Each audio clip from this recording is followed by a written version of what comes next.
Նայեք ինչ հետաքրքիր նախաձեռնություն է քաղաքապետարանի կողմից,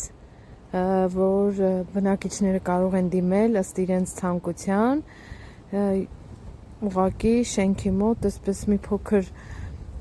ծաղկանոց ստեղծել, այս քարերը, հողը եւ սերմերը տրամադրում է քաղաքապետարանը, այսպես կարող են գեղեցկացնել իրենց մուտքի մոտ, շենքի մոտ, մի խոսքով։ Ու այստեղ էլ հետաքրքիր բան է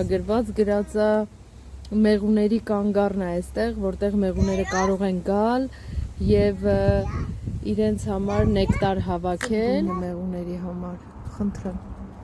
եւ բույն են ապահովել եւ ծաղիկները, որպեսզի մեղուները կարողանան իրենց ապահով զգալ այս միջավայրում։ Մի հատ էլ էս կողմը կա։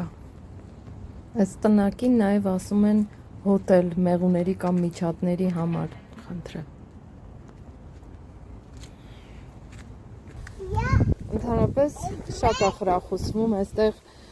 տարբեր տեղերում այսպես կանաչապատում է իրականացվում ու նպատակը նաև այն է, որպեսզի մեղուները կարողանան քաղաքում սնվեն, բազմանան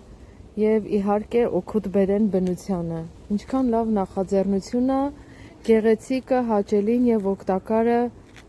միասին։ Ու ընդհանրապես նշանակություն չունի դու ապրում ես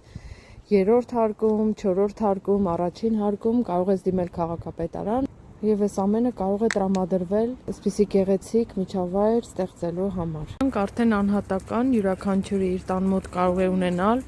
իր միջոցներով, բայց այն երբ որ ընդհանուր, քանի որ սրանք արդեն անհատական տներ են,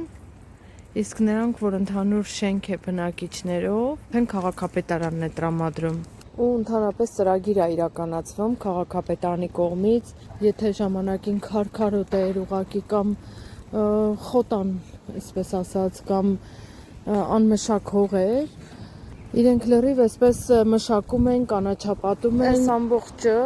այս մասը սալահատակ էր այսպես, այս կանաչ մասը չկար 1 տարի առաջ, քանդեցին, այսպես կանաչ